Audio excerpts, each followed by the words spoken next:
your host, Mimosa, and co-host Kareem. Welcome to Sometimes We're Boujee and Sometimes We Hood, to healing, navigating grief. It's a podcast dedicated to exploring the complex emotions of loss, the road to healing, and the strength found in remembrance.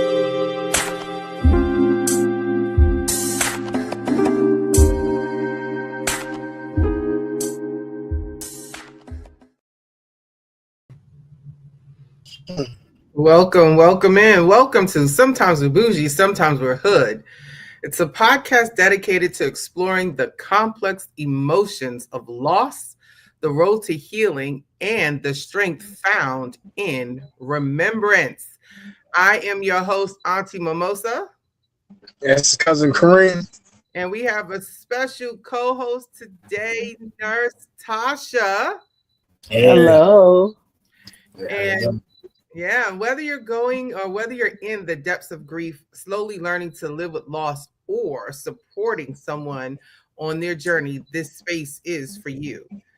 Grief is deeply personal. There's no timeline, no rule book, no right way to navigate it, but through shared experiences, honest conversations, and moments of reflection, we can find comfort, understanding, and hope. In today's episode, we talk about the silent, often invisible weight of loss and the strength it takes to carry it. So, we're diving into conversation that's raw, that's real, rarely talked about in the open, which is grief and rejection. Whether you've lost someone, are recovering grief yourself, or someone who struggles, then this episode is for you. Rejection doesn't just sting, it lingers, and it can feel like mourning the version of you someone didn't choose to love, hire, or see. So grab your tea, because this one is honest. So in part one, we talked about rejection, the weight of rejection. We talked about the inner dialogue, those voices that we hear, the no, the you're not enough, you're too much, it always happens to you, the rejection whispers that just lies in the voices of your old wounds. Right? And we talked about the difference between numbing, avoiding, and gently containing what we feel.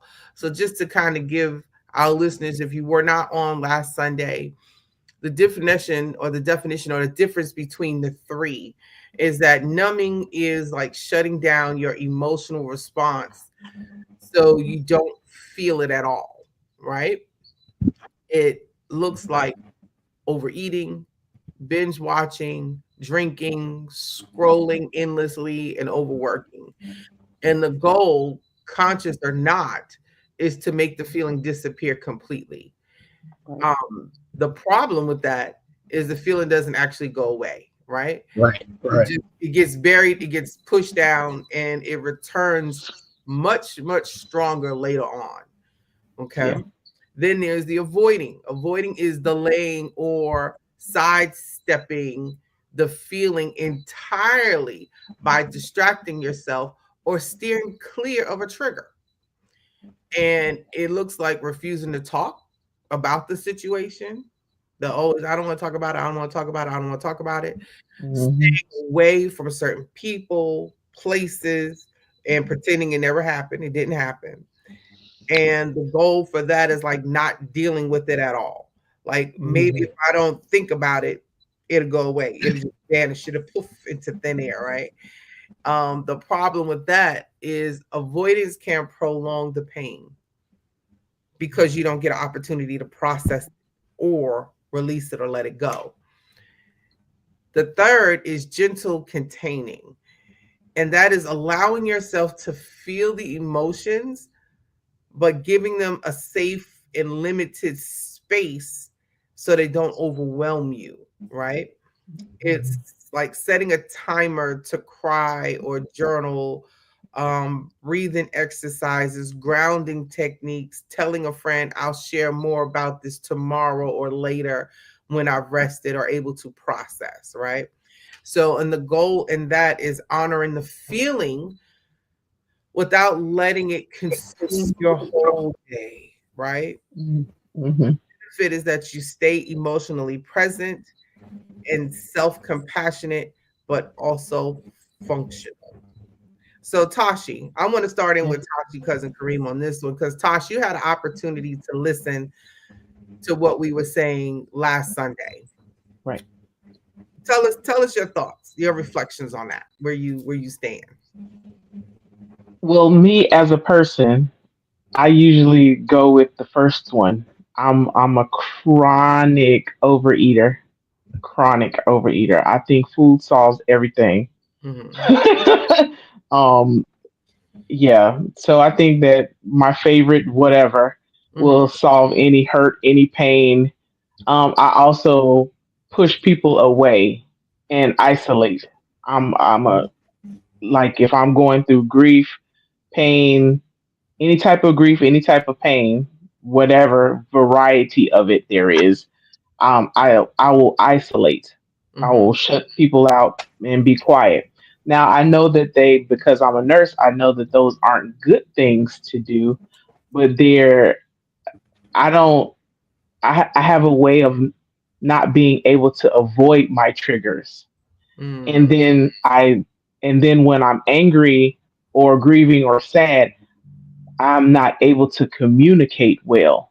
Mm-hmm. I come from I have a loss of words. So to be able to say to someone, I'll come back around or I'll loop around and talk about this at a later time when I've had an opportunity to lay down or grieve or cry or whatever the case may be, Mm-hmm. it to me seems like too many words.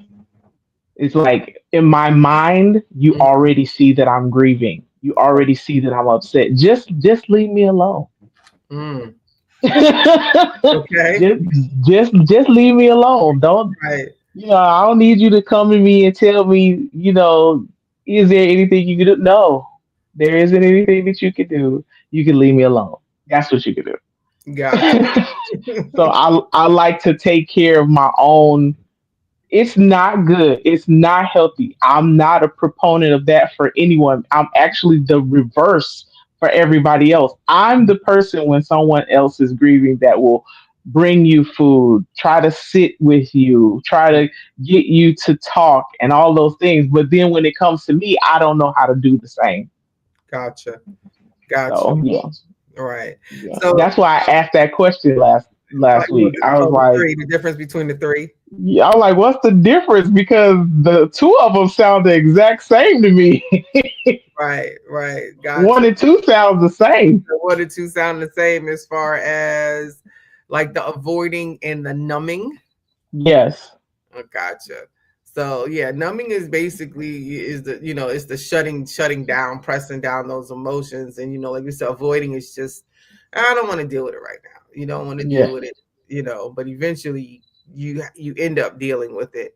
Um, so we talked about divorce. That was one of the things that cousin Kareem and I talked about as far as like rejection, Mhm. divorce, Mhm. rejection with jobs, and Mhm. that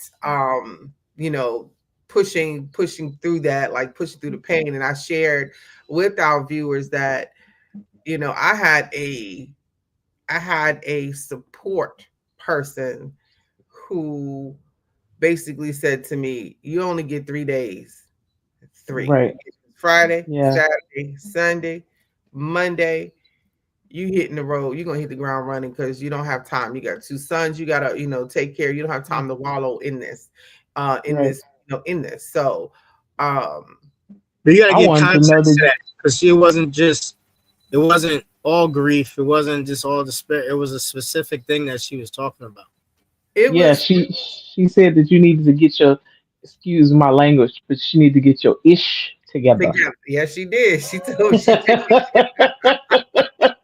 did. She did. She told me you need to get it together. She said, I'll give you 3 days and that's all you get. Because she Yeah. was like, I wasn't going to wallow. She would not allow me to wallow in my feelings of being hurt, of being rejection. And at that time, I didn't know what it was. I was angry. I was Right. angry. I was angry at how it was done, how my, Right. ex-husband decided he wanted to leave. I was angry at the fact that, you know, we really had grown apart and didn't the communication and the comprehension and understanding of one another, it just was not there. um and I was angry at the fact that he had made a promise, which we probably shouldn't have done, which was that we would never divorce or separate. We would just be in the marriage for however long we needed to do until the kids got grown. But he broke that, you know.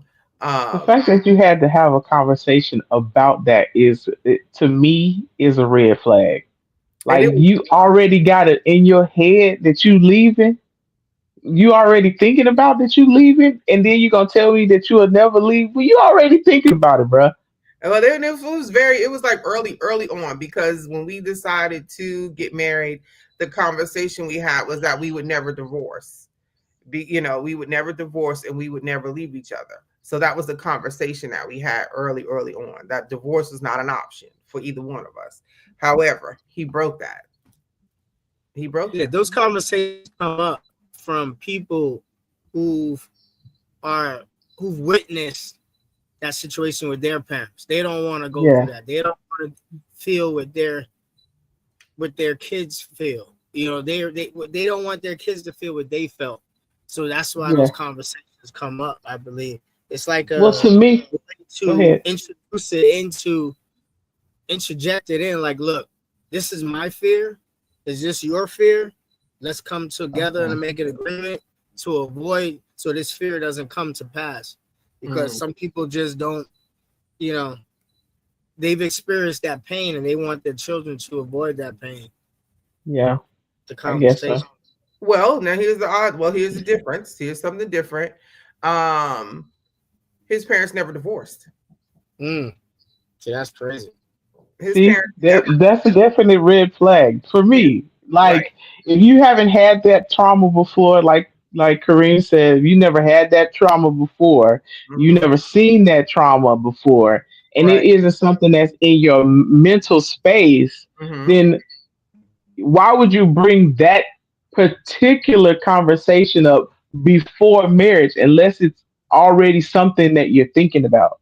Like, Yeah, that was premeditated. Yep. yeah, that's just real creepy. Like what? You Right. uh So sorry, bro. back then, you're talking about myself being 21 and him Yeah, being 24. yeah, So, and of yeah. course, because that, of the fact that I really had not been in serious relationships like that. I mean, Right, at 21, how many serious relationships are you going to have? So, one or two, right? I may have had right, one serious relationship. And my parents were never married. My grandmother raised me. My right, grandfather was not there. The men in my family, there wasn't, and coming up in the 70s, those conversations just didn't happen with us as right, kids and as teenagers. We didn't have those conversations. Um, I know, like, my godfather and his wife had separated, but they never divorced. And to this day, they never divorced. Um, um, and even though, they went on about each other's lives, they didn't have children. Um, right. but yeah, my ex-husband, his parents were together. They were together until his father transitioned. His mother, they lived together, four children. He's the baby, and his parents were together until his father transitioned. So I'm not sure. Like I said, early on, I couldn't pinpoint it. I had no idea what red flags looked like in the beginning of the relationship to determine if that was a red flag or not. Now today, Gotcha. that's another Hindsight is 2020. That's what they say. right. Today, that's another story. If Yeah, someone came up to me with that, I'd be like, "Why are we even having this discussion? For what? that part. Why are we even here? If we here, then that means we don't need to be together." You know. Yeah, But yeah, so with that, like I said, I had the support person there when yeah. he left to tell me I had 3 days to get my ish together and cry, scream, shout, process whatever I need to process because come Monday, it was a whole new journey I was starting on, a whole new chapter. I got a So, question. mhm. I got a question for Kareem, actually. Oh, Okay. go ahead. Uh, Okay. um, with her saying that she had someone support someone to tell her to not be so emotional. Do you feel like um it was needed more so for women to have that than for men to have that? Because I don't hear too many stories of men saying that they had somebody telling them that they needed to get their stuff together. Men kind of don't let their emotions run rampant. Oh no, you know why? So this is what happens with men. They'll have a spot or a couple of friends that will like yoke them up. Like, what's wrong with Okay. you, man? Like, get your act together. What you gonna do? Sit down and just wallow in this? You ain't gonna get back in Right. the game, or you ain't gonna just because it'll be like the barbershop talk. We're not gonna talk Gotcha. about it because what Mhm. happens a lot of time is um no offense to y'all, because I know Mimi's not like this. This is my first time meeting you, but it's like when a man exposes his style, like I couldn't get through it. Then all of a sudden, that's like I'm gonna put that right there, because the next time this dude acts effeminate, I'm gonna bring that up. And Okay. it's just like, and so it becomes a tactic for some women who aren't mature enough to just throw that back in his face. Oh, you a weak man. Remember that time? Right. And so you don't hear about it is because we don't want you to record it. you know, Gotcha. In our play mental memory banks. exactly. Mhm. We don't want that playback because this was a moment of weakness, and we had, yeah. And here Gotcha. now we're getting it thrown back in our face, and it's Right. just like it's doubling down on a regret. It's doubling down on a mindset that you don't want to have to deal with. And all men at one point in time have done it. And then Yeah. when it happens, you just get more and more jaded. That armor just gets thicker and thicker, and Mhm. you're not going to do that anymore the next time. And it's Okay. generally the only women that you can do that with are the women that have been family members Mm-hmm. and women who just act like I just don't give a damn anymore. I don't care, Mhm. And then you'll tend to gravitate towards that female because Right. she's like, I don't care no more. It doesn't make a difference. But on a Gotcha. regular, just to another woman who might be in that pool of dating, Hmm. a dude might be in the pool of dating, you're never going to express that feeling of like, I need to just get my act together. Like, shut up, get your act together, accept it, excuse me, Mhm. and do that. You might talk about it, but you're never gonna leave yourself open to that replay because you don't want to get thrown back on you. See, you're weak just Gotcha. like that, Right. That's Yeah. Okay. I think that's another reason why I do use isolation. I have the support for people to say, Mhm. you know, you get your stuff together, don't cry. Because my mother, I was gonna ask you earlier, was that my mother you was talking to? Because girlfriend don't let you sit in your feelings. Not if you have something to do. She'll be like, uh. You got Right. something to do, you better cry and walk. You better cry and pick up that paper. You better cry and do laundry. Mhm. Whatever you got to do while crying, you got to do it and just keep on moving. But my mother is not a proponent of wallowing. So I have the support, but I've Mhm. had too many people who weren't necessarily for me Mm-hmm. to take my weakness and hold on to it and then regurgitate it later. Right, right. And the So, last thing I want is that. right. And the lady at that time, I don't even know if she's still living. Her name was Carol Cromartie, and she's actually a published author. She wrote this book back in the 70s, 80s called White Men and My Stuff. Mm, Or White Men, yeah, I want to say White Men and My Stuff. Where I have the book around here somewhere. Um, but I don't know if she's still living because at that time, um, and I always call her Miss Carol, she was in her 60s, 50s, 60s at that okay. time. So I have no idea if she's even still living. But I thanked her. I mean, the last time I spoke to her, I thanked her and told her that I was very grateful for what she did to me because I would have been lost. I would have Yeah. been lost. I would have had no idea, like what the next steps were, what they were supposed to look like, or how I was supposed to move forward dealing with that. Um, but let's talk about redefining rejection, right? Okay. So you probably may or may not have heard of this phrase: rejection is redirection. Now, Yeah, I've heard of that. you heard of Nope, that? never heard of that. No, okay. So sometimes, yes, that's true. Um, Something closed, or something closes and something else could open. But oftentimes, it's just like it's rejection. It's a door slammed shut, and it hurts. So, and with that phrase, rejection is redirection, often comes with what's the biblical quote. A lot of people want to say, "Oh, when one door closes, Closes, the other one the door opens. opens." Right. However, the truth of the matter is, you were rejected. Like, and we don't have to sugarcoat it, right? It Right. it doesn't have to mean that there's a better door or a better opportunity waiting. Sometimes the only honesty you have, or the honest thing you can say is, this hurts me. This Right. hurts. And there is a method of what they call pain to power, right?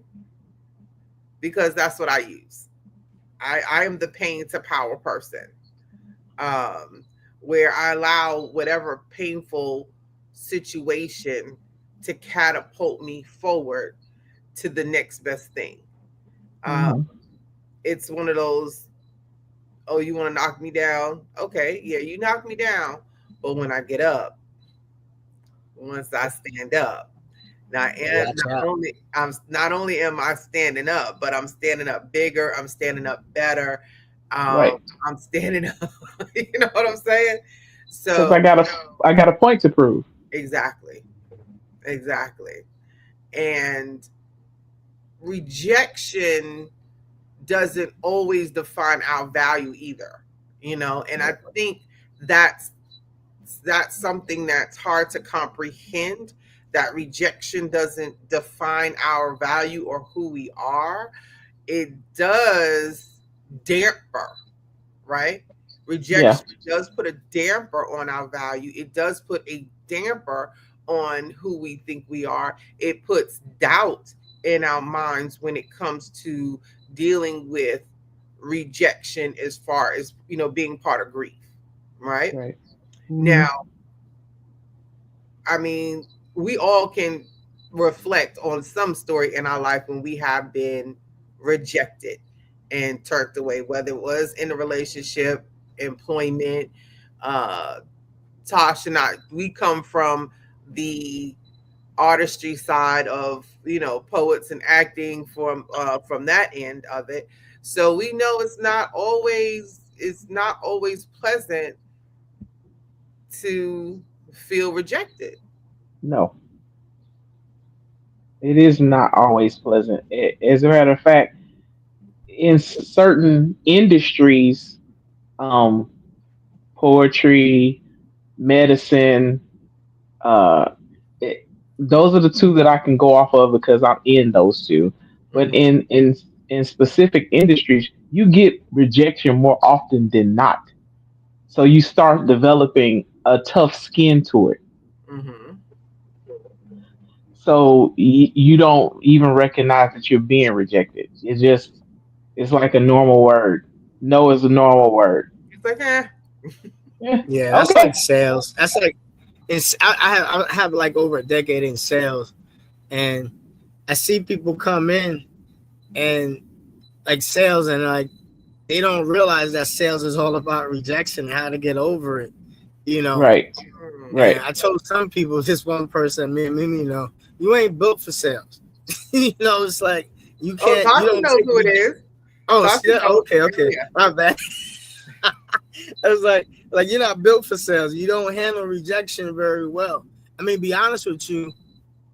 It was funny because when I moved to Hawaii, um, I had a lot of interactions, negative interactions with my bosses, which didn't end well. They went into they experienced your other field because I Uh, didn't handle rejection back then very well, or words of negative words. So I took it to the physical Heart. side. But when I Ah. moved to Hawaii, I got into sales, and like a year and a half, I was Mm-hmm. talking to my friend. I was telling him about this dude I wanted to put my hands on. He was like, "Bro, you've had that job for a year and a half without putting your hands on people." And I realized at that moment that learning sales helped me to communicate. That's kind of like what we're Mm-hmm. talking about with Right. rejection and despair, the Mm-hmm. communication portion of it. And Right. I learned how to communicate to express my desire. My desire was trying to sell something. So whatever you said to me, I was going to figure out a way of how to get around that, even though it annoyed me, Right. upset me, pressed me. I had to figure out a way to get around all those emotions Right. to get to my ultimate goal. And Right. but it was Mm, a blessing for me because I didn't realize it at the time that I needed that. Mm-hmm. It was a way for me as a control. There was something that somebody said, and let me ask you guys from looking at men. Do you feel that men who are overly emotional is not masculine? When it comes to this is what I mean. Like if somebody says something to a man and he's just, oh man, he just wows out versus this a man who, because there have been men I've noticed this as I've looked back at myself, and I had to say I was over emotional. I didn't have a male figure in my life at that time. But then as I look back at some old heads that we call, I looked at how they used to handle stuff where they would never get emotional, like their levels would stay there. They would never, bounce off the top. And you got these yeah. street cats who were like, every time somebody says something to them that they didn't want to hear, they be bouncing off the top of the meter. And then it made me realize it was like, majority of street dudes, that's how they act. And they Yeah. get rewarded for it. Oh, see, he knocked that dude out because he said something. It's just like, but he said something. He didn't physically touch him. He didn't, I think. insult somebody directly in his feminine. That's something different. But Mm-hmm. Yeah. he just insulted him like your clothes is whack. Oh, look at those shoes. You know what I mean? Something stupid. And Yeah. then the dude, That's it right there. I don't think that a man. I wouldn't consider a man to be overly emotional because of their response to a situation, but it would depend on the situation. yeah, Like if somebody stepped on their shoes, or if somebody did something that wasn't intentional, and then you still fly off the handle, you might need to get your emotions checked. You. It may be something you need some couch time and a hug for. Yes, yeah. but if it's something legit, no, no, Oh Right. no, of course. But that's what I'm talking mm, about. The small things. I didn't no. realize it for myself. There's been times where it wasn't anything really, how to say, necessary, or it wasn't truly effective. It wasn't anything disrespectful on another level. And I had to check myself after I heard this. because I realized the way it looks towards other young people who are looking up to, who Mm-hmm. might be looking up to as a man, and they see you fly off the handle over something tiny, Mhm. and then it's just like the maturity as I guess as you mature, speaking for men, as we mature as men, we realize we have to be more. And then, but for this on the same side for women, does that happens too? I would imagine, right? Well, Where you're I'm gonna not going go. to fly off the handle for a little thing. Well, I'm gonna go back to reflection. Doesn't I mean rejection doesn't define your value, right?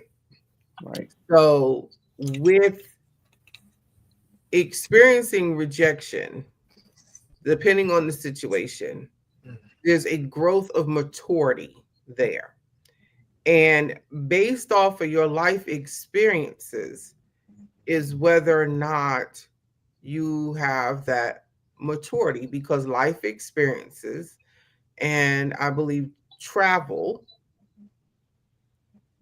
grow you. Okay.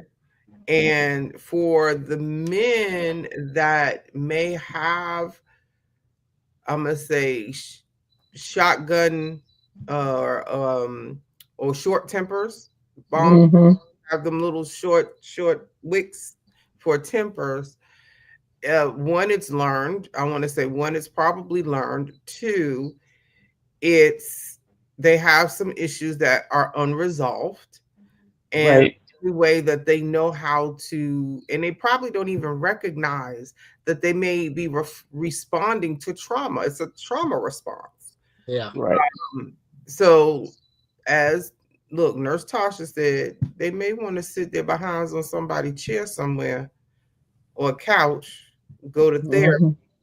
and have have that side, that trauma, examine yourself, examine what's going on with you, because life has so much more to offer when you have the ability to take a step back, take a breather, take a step back and go, okay, you know what, I'm not going to handle this situation like this, uh, Right. or I'm not going to explode. I'm not going to, I can just like a what they say, like a water to a duck, let it roll off your back, let them roll off the, Right. you know what I'm saying? Like, like so. Um, with that, and I would say that the woman that throws a man's emotions or how he responds emotionally, for a woman who regurgitates that back or throws that up in a man's face, that's not a mature woman. That's the learned behavior also. Right, that's not a mature Yeah. woman. A woman that can look at her man and say it's okay, it's okay to cry, it's okay to be angry, or what can I do to help you be in a safe space to express your emotions. Right. And that is a mature woman, because you know um that's a mature woman. I've Yeah. seen I've seen Fact. countless, I'm not gonna say countless men, but I have had men that I've dated, depending on the situation, cry in front of me. Yeah. Did I throw it back? No. Did I No. think Why they were would you? right? Did I think they were weak? No. No. I just let them know I'm here for you. Like, what do you need me to do? I'm here for you. Let it out. Get it out. Get it out your system. Cry. I'm your shoulder to lean on. I'm your shoulder to cry on. Let it go. But I've also heard during this podcast, Go ahead. I'm Kareem sorry. say, I'm sorry, I was going to say, I have heard during this podcast, not this particular episode, but during this podcast to say that people such as yourself, and I would include myself, but I'm not going to, but people such as yourself are hard to come across. Are hard to come across. I mean, I've let people cry, men cry in front of me, and I haven't brought it back up or said anything. But I to me, I feel like that's just a mature woman, Yeah. not a special one. Mhm. I just know I'm talking to dudes right about that whole cop topic of the rejection and sharing it. You know what I realized it came from? I just when you were talking, Mimi, was a couple of dudes was just like you said, and you were saying, Tasha, about learned behavior. Yeah. A man has a tough mom because they didn't have a dad, Mm-hmm. and that young man, went to his mom. His mom smacked him and told him, "Shut the hell up, stop that crying." That Mm-hmm. man now is locked into never expressing his emotions to a woman Right. until he finds that woman who will not throw it back in his face. Now, if a man goes from his mama to a woman, the first woman that he opens up to, and she acts the same way, that learned behavior gets locked in his head. And he'll Right. probably never unlock that comfortability to be able to cry on his woman's shoulder Facts. because of learned behavior. So it's a double entendre as far as the woman. If that same man has a sister and sees that happen to her brother, Mm-hmm. she's gonna learn behavior, do that to her man because of the way the Right. mama treated the son and even her boyfriend or daddy or whatever like that. But it's almost like a anyway. I mean, That's a whole nother topic. but we see it. We see it in the families, especially Right. within the African American culture. You have a male child about 2 years old. You know, children have no fear, right? The Right. male child falls, scrapes his knees. "Ah." Here's the father. Boy, shut that noise up. Shut that crying up. You a man. No, he's two. He's a human being. Let's find out It's what's like wrong first. you're two. You're 2 years Yeah. old. You're a 2 year old male child that has hurt themselves. And that's sometimes what gets displayed. Whereas with girls, it's, oh, come here, you got a boo boo, let me, you know. But I don't want to keep on to that because That that's a topic. whole that's a whole It's a nother whole other topic. it's a whole nother Yeah, topic. it's a whole nother topic. So when it comes to, like I said, redefining rejection, right? Of course, we know rejection does not define our value. It doesn't write the story for you. It doesn't decide whether you're lovable, whether you're worthy, or whether you're enough, right? Right. So just to kind of do a brief reflection, like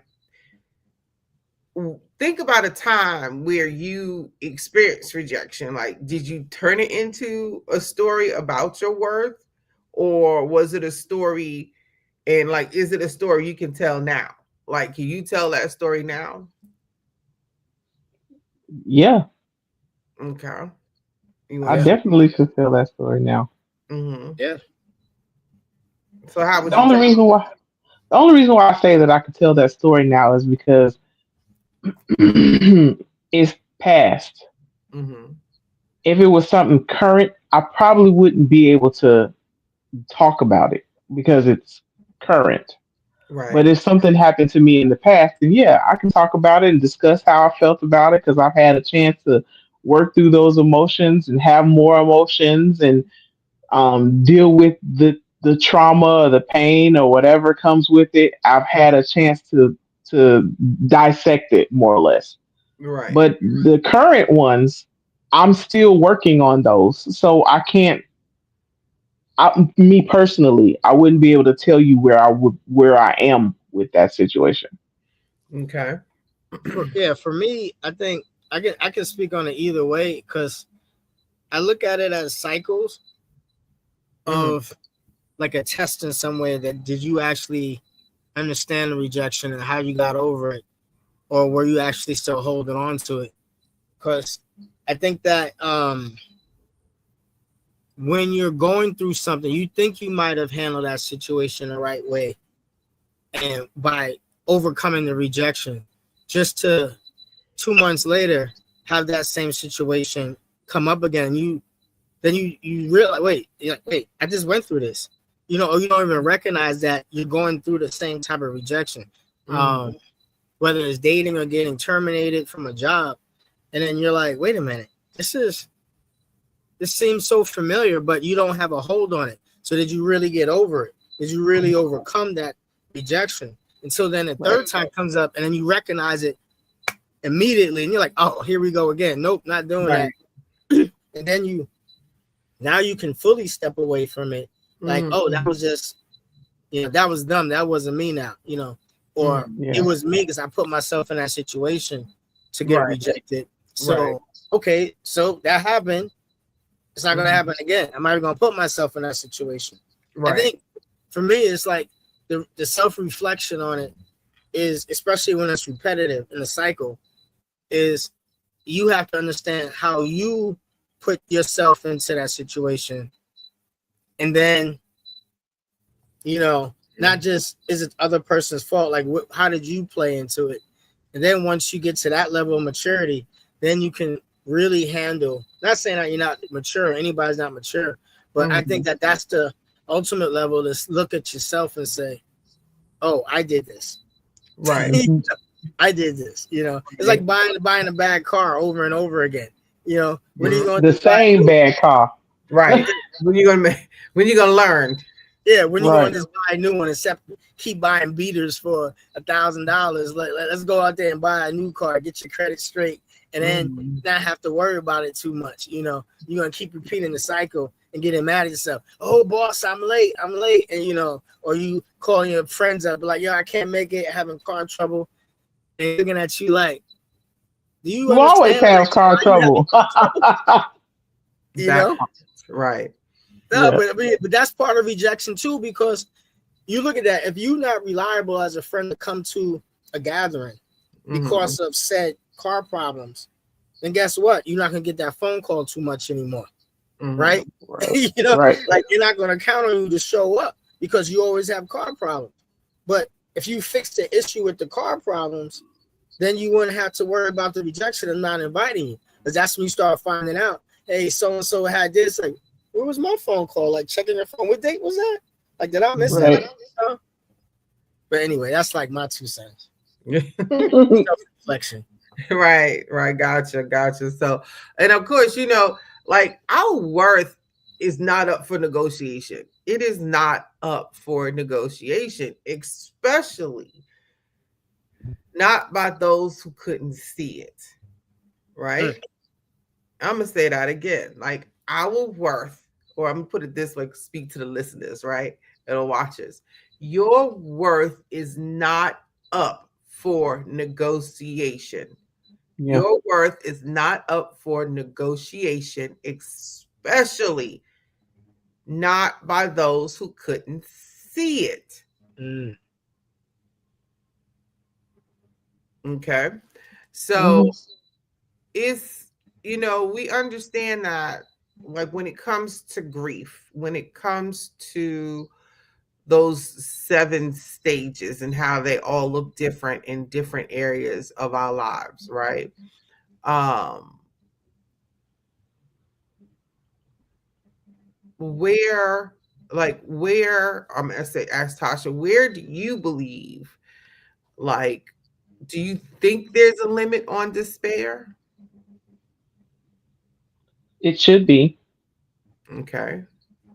Only the reason why I say that is because you can feel so disparaged that Mm-hmm. you take yourself right on out of here.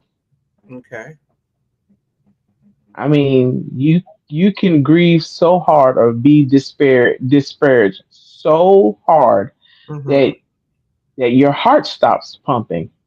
Mm-hmm. So it should be a limit. Yeah. Gotcha. Right.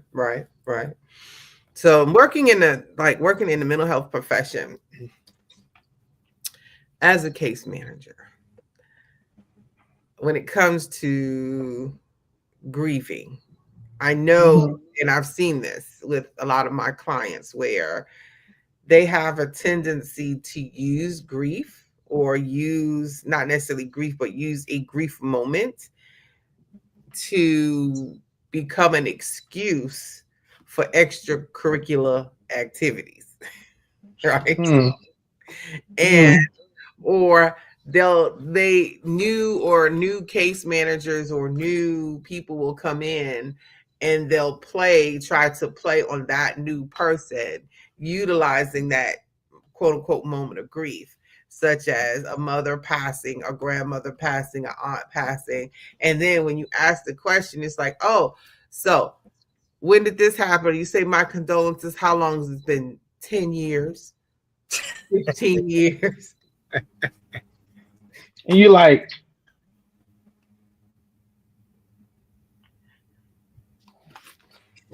Yeah. 10 years? Like you didn't get therapy, you didn't talk to anybody, your eye sockets aren't dry. I mean, Sometimes, and I will look at my clients with the 10 years, right, right, you have not dealt with this in 10 years, and you've been in this program for how many years, and you see a psychiatrist once a week or once every other week or twice, and you have not addressed this. right. Yeah, correct. Like, who are you playing with? You know, Right, it's one of those things. But when it comes to rejection is difficult. I agree. It is definitely something that is difficult to navigate. It is something that is difficult to handle. Um, because we all do grieve rejection differently, right, right?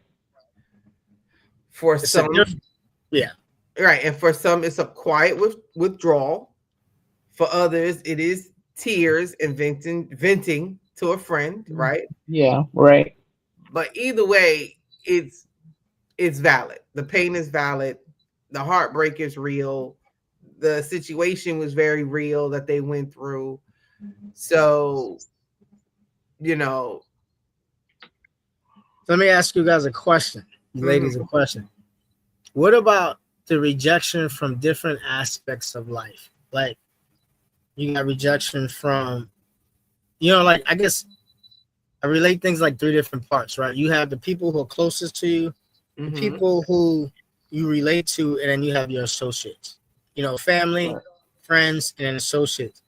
When the right. rejection happens among the family or spousal,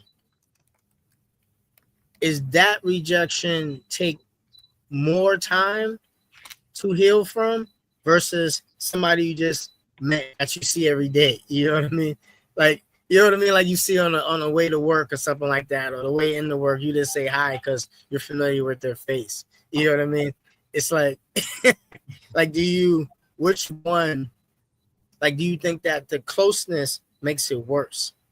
Because Yes, there's, you know, that is a I good do. question. So just to reiterate, does grief and rejection, does it hit harder if it's coming from somebody close or from a different aspect, whether it's romantic, friendship, family, career, creative, social, even self rejection?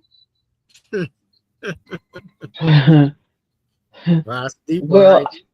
Self I can rejection. say personally Mm-hmm. that the inner monster that I created, unfortunately, um, the the only person that I am devastated over is like my close immediate circle. And Mm-hmm. it's not that many people in that circle. And I include family in that circle because my family has created a friendship with me that I can say that they're friend and family. So friend and foe. So Okay. my circle is so small. There's like maybe 10 people in that circle. Everybody else is literally associate, and that includes work, hobbies. Mm-hmm. Oh, you don't like me? Okay. You don't want to do something with? Okay. Any form of rejection is okay. But you let Auntie Mimosa Mm-hmm. tell me that she did not like something that I did that I feel passionate about, baby, I would have to recover. Like, let me holler at y'all later. Mm, Yeah, yeah. But see, that could be a good thing though. That could be a good thing because a lot of times we put people into the friend box, not realizing that they're associates. It's just like you relate to them, but you guys aren't really friends. Like, because you can't rely on them, you can't count on them, you can't, and they don't count on you. But we have so many labels, especially in a social society now, that right. we dub everybody as a friend until they Friend, do yes. something like that, where they reject you, and all of a sudden you're like, wait a minute, were they really my friend? But I think that that's more healthier to put people in. Hey, I got a small circle of friends, and the Mm-hmm. rest of y'all are just associates. I'll tell you to your face, we ain't friends. We relate to each other, but yeah, Right. we friendly, but Right. we're not Right. friends. Because I'm not trying to have you all in my business, and I definitely don't want to hear about all your business. Like Mm-hmm. you want a whole nother level of drama. Like I don't Mm-hmm. need to be taking up a space in my mind. Like, nah, I'm not doing that. Right. So Like I've had to literally I have one friend that we've been friends 30 plus years, and I cannot call her my friend. I have to call her my sister. I say that she's my sister, but she's not my biological sister. But yeah, when I'm introducing her, I tell everybody, hey, this is my sister. But when I'm talking, if I say I'm going out with Auntie Mimosa, if I tell her I'm going out with Mimosa, she's like, oh, okay. But Mm-hmm. let me say that I'm going out with somebody else, and I say, we use, like you said, we use that word loosely. If I say I'm going to hang out with a friend, she'll be like, friend? What? You don't have no friends. And I'm like, wait a minute.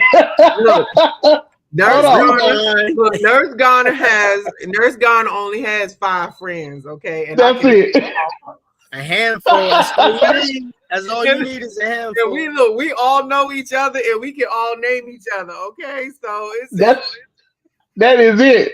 And these particular five, if I try to add one to the group, no, woo, that is no, not gonna happen.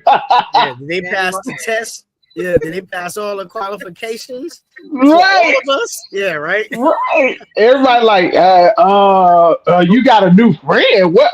Uh, right. uh, Let we me don't know tell y'all. them. Let me tell Yeah. y'all. Let me tell you. Let me tell you stories. So talk about acceptance and rejection, right? So a few months back, I went to uh moo party, right? Okay, and this is with I went to a moo party, and this was a former coworker that invited me. Here we go, labels, right? Former Mhm. coworker, right? We've kind of hung out from time to time. Went to the moo party, had a great time at the moo party. So about a day or two later, I get a phone call or a text message from, I think it was a text message from her saying that all of the ladies that were at the moo party, because they were really her circle of friends, right? Mhm. Had a great time and enjoyed me. And they said that I was accepted into the circle. I was like, Thanks oh. for no thanks. Like I got my own circle. Sorry. Thank you. I said thank you. I enjoyed them too. Now, if they and I appreciate I was like I was Sentiment. honored by the Yeah. fact that she was like, "Oh yeah, they really really liked you. You can come hang out with us again." Blah blah. I was honored by that. Um, had they said that they didn't care for me or did not, I wouldn't have, it wouldn't have bothered me none the least. It would not have bothered me. So because I have like Tosh said, we have our circle. Okay. It's very small. It is. Very, very small. And And Kareem, listen, I am not like my circle. That is what's crazy. I'm exactly like my circle, but I'm not like my circle. They can go out and go to different places with different people and oh, this is my friend. And I'm like, oh, okay. Did you have a good time? Let me say that. That is not that. It don't even go down. What? You got a friend? Where's this friend? Have we ever met this friend? Do we talk to this friend? Do we know him? Did you work with him? And you're like, uh, wait a minute. Hold Look, on. all I can say is Tashi's birthday last year, her circle, that was all the Was money there? it was there at her birthday dinner. That's it. That end the story. That's good. That's the That only people that showed up. All but one. All but one. right. So I'm No, but gonna Yep. that's the way it's supposed to be, though, right? That's the way it it's is. supposed to be. It is. Gotta I mean, protect your circle. Ask right. those Yes. questions. Make sure that they don't make any wrong. Nobody makes any wrong decisions. Hmm. Right. Yep. Look out for Yes. each other. Right. So, So but as far as that getting hurt or getting in your feelings by something that an associate or someone outside your circle no, does or says, no, no, no, I no. don't even feel no kind of way. Yeah. Mhm. Yeah. So I'm going to go through the different types of relationships and the types of grief that may show up with those relationships when it comes to rejection, right? So Okay. romantic relationships. Okay. So we know that's breakup, divorce, whatever, being turned down, axed out for whatever, however that goes, right? So that type of grief is the loss of a shared future imagined, right? The loss of intimacy Mm. and the identity that you may have had as a partner, right? That's that one. Okay. Hmm. Friendships. As far as grief goes, there, the type of grief that's experienced with friendships um is loss of connection, shared history, and mutual support. Yeah, I can see that. Okay. Yeah. What is this thing talking about? I don't know. I'm trying to do TikTok and the whole nine. Okay. Then family. When it comes to that, that is longing for unconditional love, feeling unseen or unaccepted by those that's meant to care for us the most. Yeah. Hmm. Okay. Then with Hmm. career and professional life, the type of grief that we experience with rejection, there is loss of professional identity, stability, and a sense of contribution, right? Hmm. Number five, creative and personal dreams.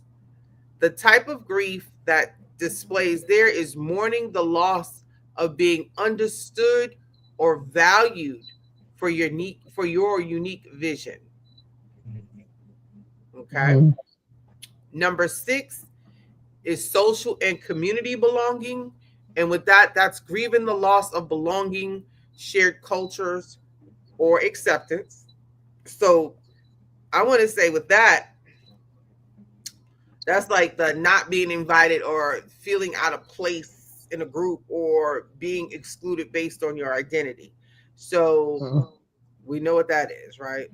Hmm. Okay. Then self rejection, right? And That's that, Hmm. real. excuse me, and that's internalizing negative messages and believing you're unworthy before others even say it. So this is self-rejection. And the grief that comes with that is grieving the parts of yourself you hidden, suppressed, or even given up on. So that's the seven different types and different ways we grieve in rejection when it comes to connections and relationships with people. Okay. Okay. Okay. So, Okay. but that's and those that is revelational to know how grief affects us in each area. Right. Okay.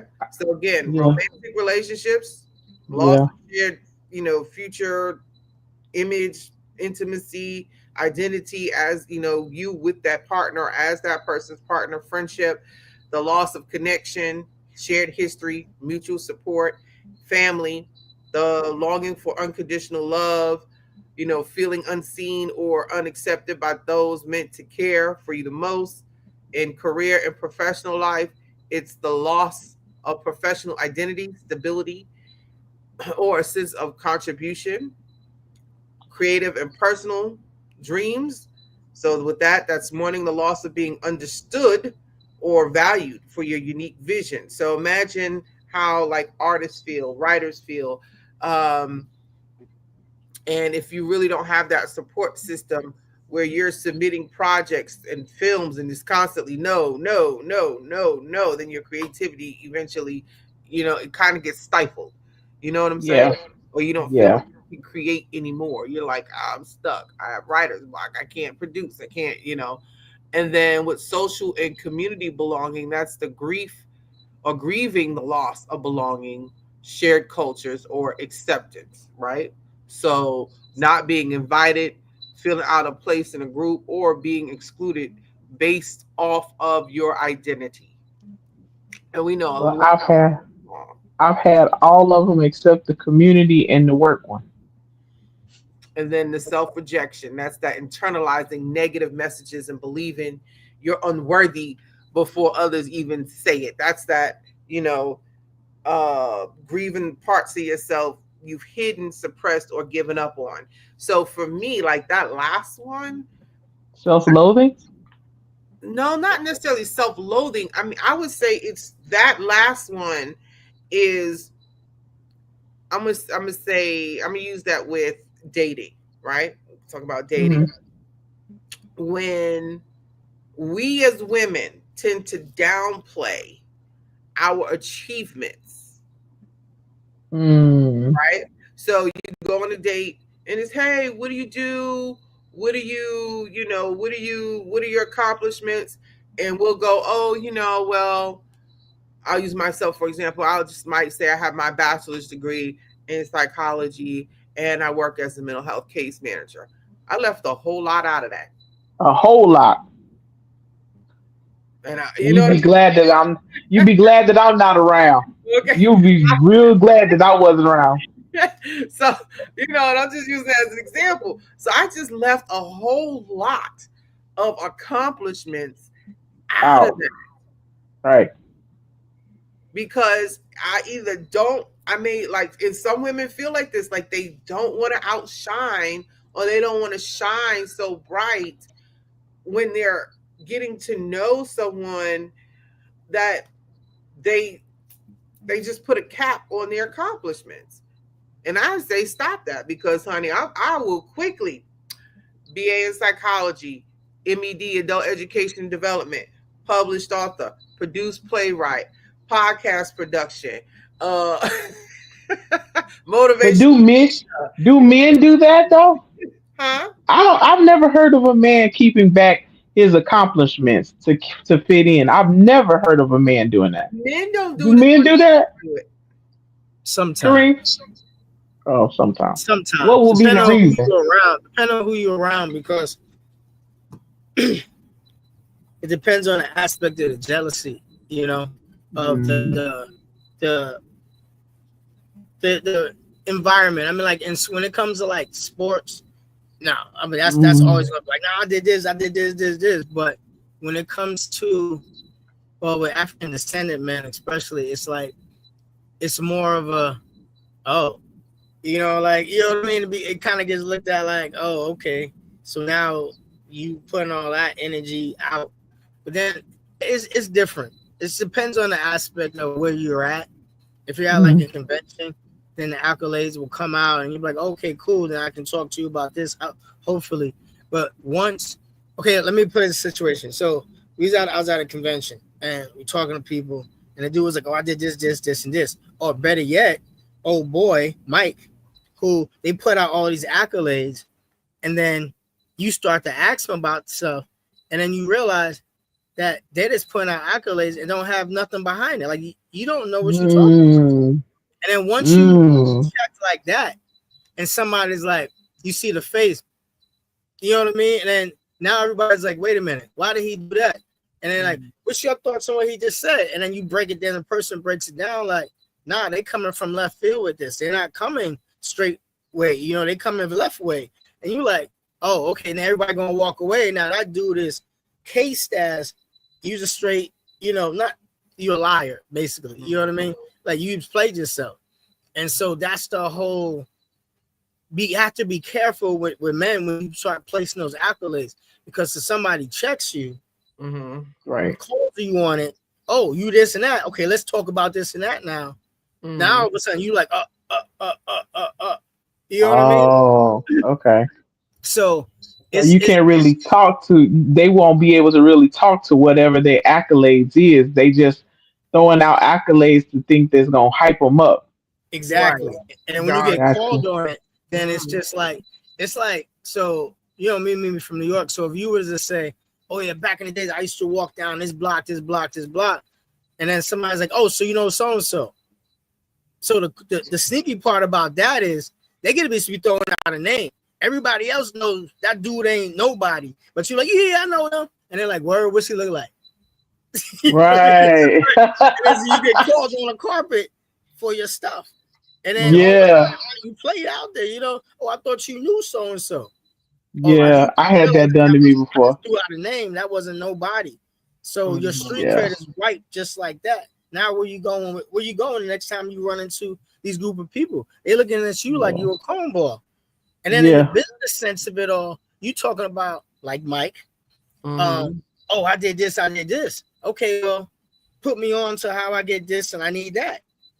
And they come with, oh, let me get back to you. And now 6 months went down the road, and you ain't hear from them. You know, Right. so what you gonna do next time you see this quote unquote professional person? You gonna let everybody know, hey, that's the dude that you know isn't what he That says he's supposed to be, or they done that's the took that. second move. Right. Right. And I That's the think second move. right. And that's the thing about like where Tasha, I would say where Tasha and I are. We associate with some high profile individuals. Okay. Yeah. Yeah. Unless you have seen us in a photo with these individuals, we're not dropping names. Nah. We're not dropping their names. And you have to see us in consistent photos over and over and over again with these individuals uh, Right. to know that we know them and Right. that we are working with them in some kind of capacity, or they work with us in some kind of capacity, what have you. So name dropping is something we're not going to do for the protection of these high profile. Individual.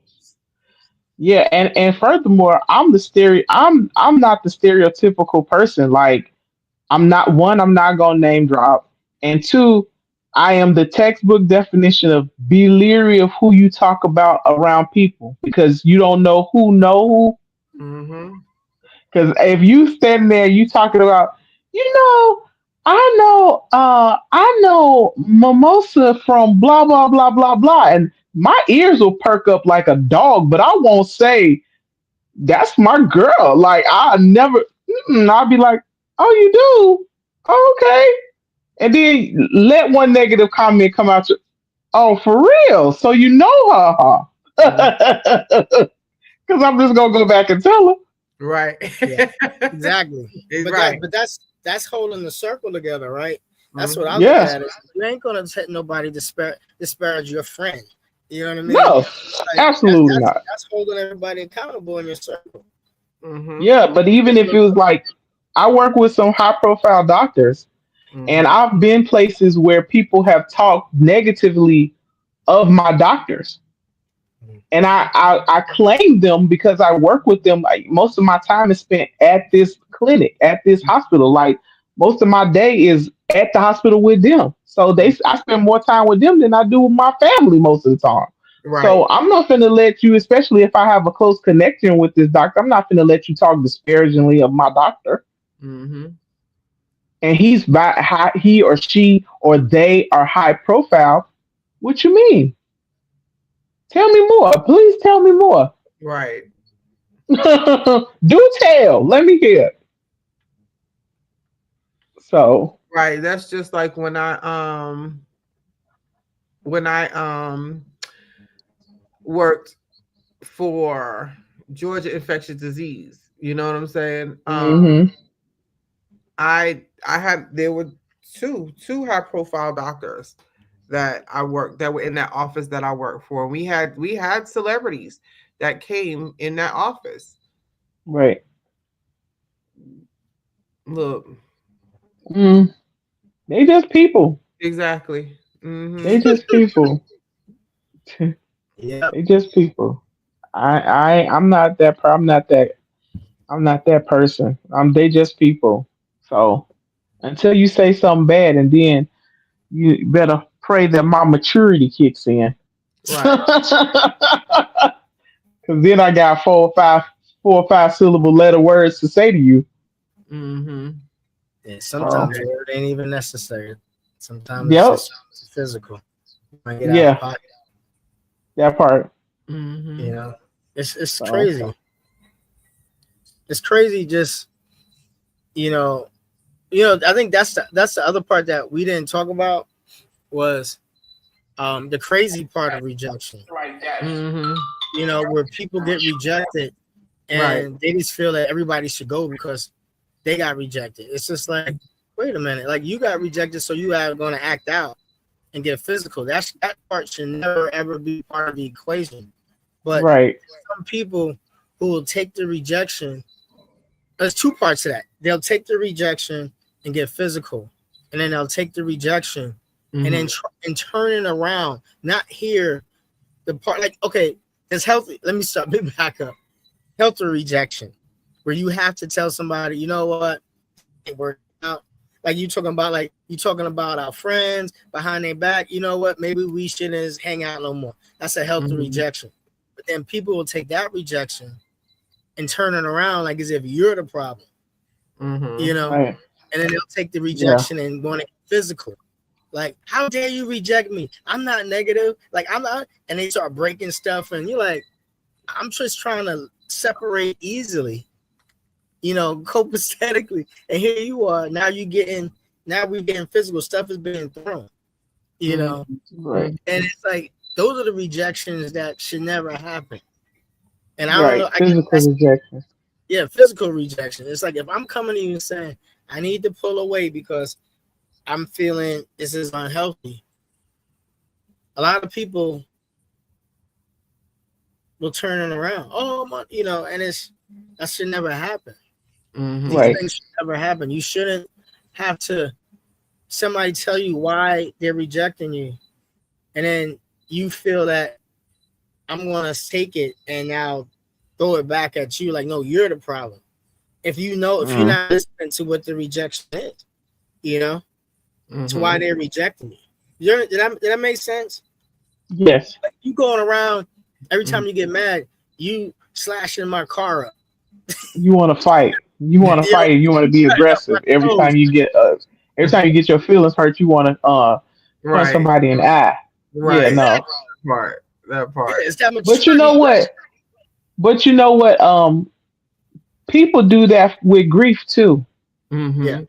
The anger. Some people have so much anger when they go through grief that they lash out. Yeah. Mhm. And I don't necessarily agree with that. I know I understand it. Like I'm in the medical field, so I understand it, but I don't agree with it. Like you Right. ain't got no reason to break nothing, especially nothing that you own or somebody else own because you grieving. But You they lost don't your job. because and they don't understand it's how they react, people's reaction, again, maturity level. So Right. when it comes to, and then being that Kareem brought up, healthy rejection, let's Yeah. give that a definition for the listeners, right? So Right. healthy rejection is grief.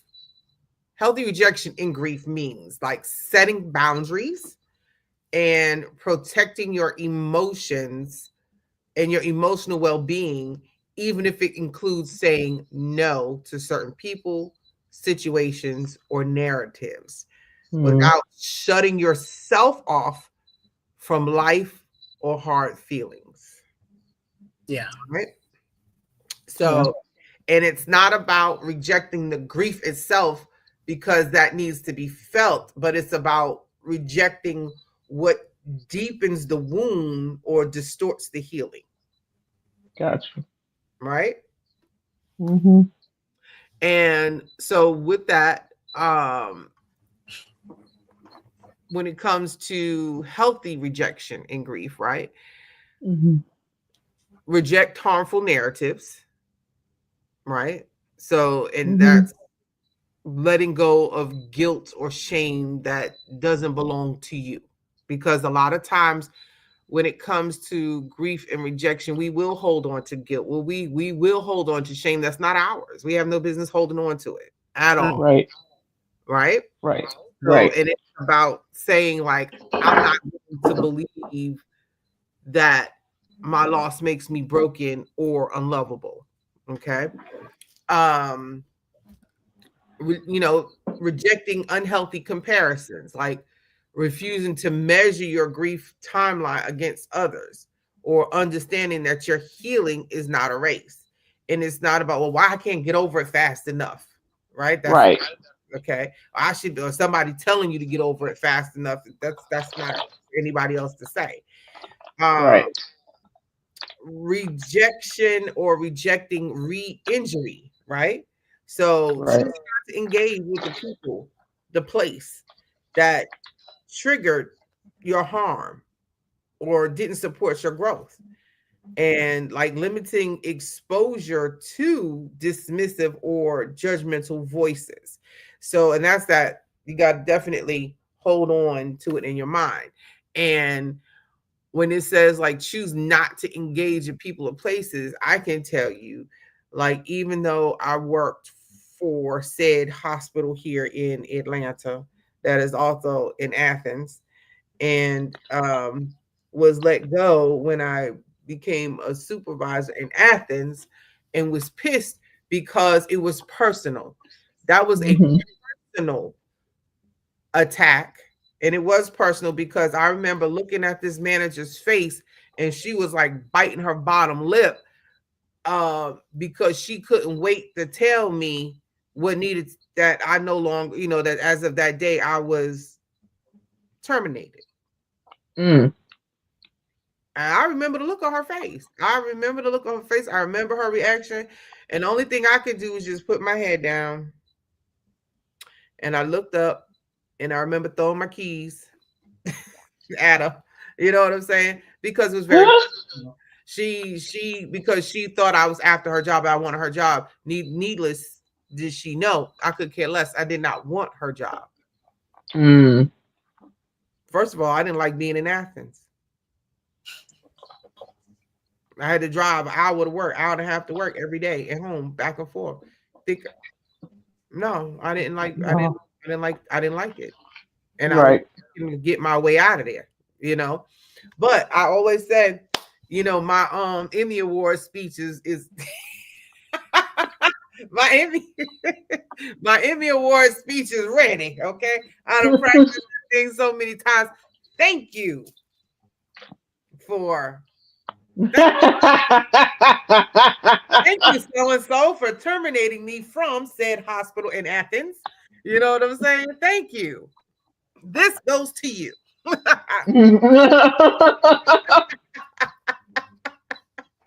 This, you know what I'm saying? I don't practice my Emmy speeches over and over again. Thank you.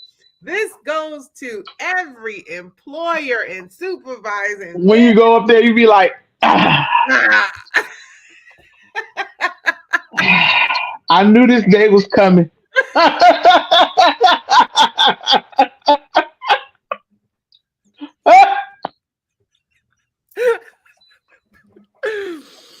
You know,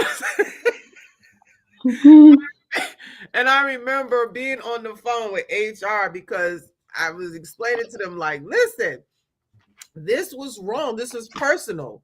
This was truly personal. This had nothing to do because there were no write-ups, there was no, you know what I'm saying? And I was like, how you gonna put me back on a coaching? I mean, it was really, really personal. So, and I remember telling the guy, the HR, one of the HR people over the phone, I said, you know what? When I get my Emmy, you can rest assured. Oh wow. You can rest assured. Y'all will be thanked. I Yes. don't. I'm not gonna say that I'm gonna get an Emmy, but if I'm ever recognized, I got a few people that I want to recognize. It's definitely not no employees, no staff or nothing about no job. As I've already said, I could care less. People that pushed you No, forward to your greatness. I Gosh, have yes. right. I have a list. I have a list, believe it or not, of thank yous. I'm personally. I don't know if I'm gonna say thank you. I think that's why I haven't gotten recognized yet because I'm not saying thank you. Oh yes, I'm saying thank you. I'm thanking. There's a you in it, but there ain't a thanks to it.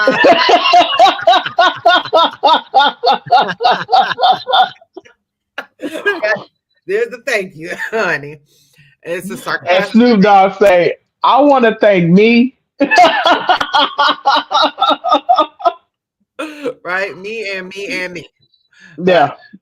so, but with that, yes, reject avoidance as your only coping tool. Hmm. Hmm.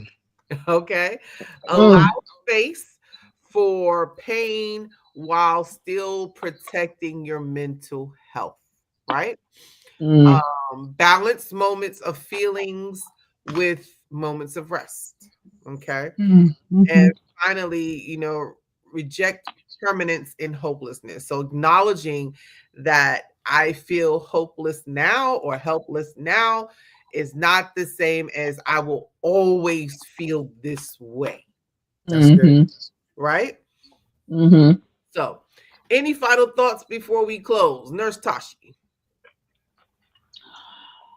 Um, Not really. We covered so much. We covered so much. It's like trying to recap. The things that stand out most to me is about how you handle things, um, and being okay with expressing your grief Mm-hmm. and who you express your grief to.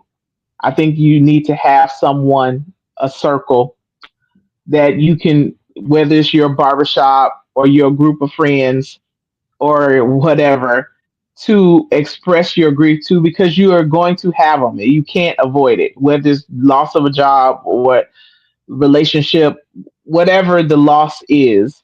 Mm-hmm. You're going to have a grief. You just need to have your own support system, whether a go to. Right. So that go to should be, like Kareem said, your barbershop, your friends, the ones you meet at the basketball court, whatever. Or like me, my top five, Mm-hmm. uh, or, whatever. But you need to have a way to express yourself, even though I don't. But I do express myself to y'all. So Right. I guess I do. I don't completely shut down, but yeah, you need to have a way to express yourself. Don't keep it bottled in and don't use aggression. That's my take. Gotcha. Yeah. Cousin Kareem. Yeah. I think I agree with Tasha said. Keep your circle tight. You don't really need more than 5 friends. I mean, you don't want everybody knowing all your business. But yeah, that circle should be some people who can lift you up and knock you sideways when you off on the wrong, get you back on track. Mm-hmm. Right. Helpfully. You should have a circle of friends that when you start sounding a different way, they like and they should be able to check you. And you Right. shouldn't Yeah. feel some kind of way about it. You should have a group, your circle, real friends who can tell you about yourself and remind you who you are. Because Hmm. sometimes we get off track. Sometimes things can be pushed at us so hard and we might not want to share, that it only takes that friend, one or two of them, to say, hey, why are you acting like this? What is really going on? Stop what you're doing. You need to call me back at some point in time so we can get through this. Right. Because you ain't sounding like yourself. You need to get your Right. butt Right. back on track. So if you Mhm. don't got that, then you need to get it.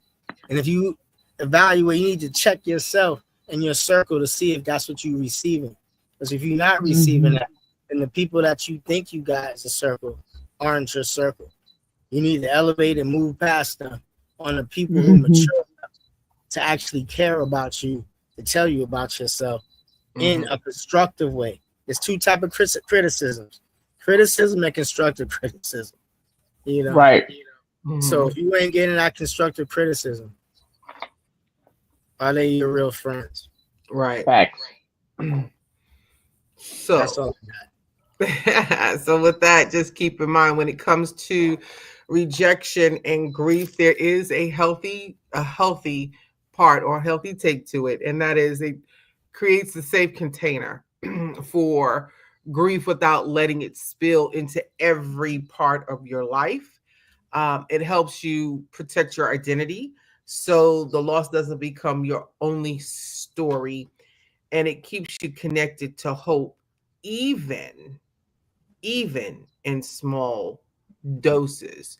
So, with that, again, we grieve rejection differently, right? For some, it's quiet withdrawal. For others, it's tears and venting to a friend. But either way, your pain is valid and your heartbreak is very, very real.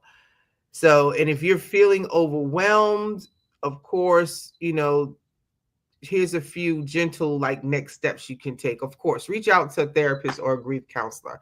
I highly strongly believe in therapy, talking to a therapist or a counselor to help you navigate. It's an objective second party that you can spill into to help you, take another look or perspective of what you're going through. Hmm. Try journaling, right? Hmm. uh, there is books like The Body Keeps the Score, Attached or Untamed. All right. So yes. And I'll post that up for anybody who wants to know exactly where to get it. More than likely it's probably on Amazon.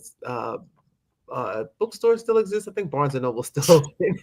Still- Few of them, yeah, they still have a oh few of no. them left. Are they still open? But remember, healing does not mean the pain never happened. It means you've learned how to live alongside it without letting it define you. So, thank Hmm. you for joining us today on this journey through grief, healing, and remembrance. Of course, grief is not something we simply get over. Right. It's something we learn to carry that shapes us and something that teaches us about love and resilience. As you move through your own process, remember to be patient with yourself. There's no timeline, no right or wrong way to grieve. Honor your feelings, embrace the memories, and allow yourself space to heal in your own time. If today's episode resonated with you, we'd love to hear your thoughts. Of course, feel free to reach out, share your story, or let us know how grief has shaped your journey. And if you know someone who might need to hear this conversation, of course, share this episode with them. You can always reach out to us on IG, Instagram at Queen of Life Empowerment or SBSH Grief Podcast, on Facebook at Sometimes We Bougie, Sometimes We Hood. Come on, get us to this 100 followers. We almost there. On TikTok at Sometimes Bougie and Hood. And until next time, be kind to yourself, hold space for your emotions, and remember, you're never alone in this journey. Take gentle care of yourself. You carry the most beautiful love there is, and you don't have to walk this road in silence. Your love and your light still matters. And with that, good night. Good night. Peace. It's a podcast dedicated to exploring the complex emotions of loss, the road to healing, and the strength found in remembering.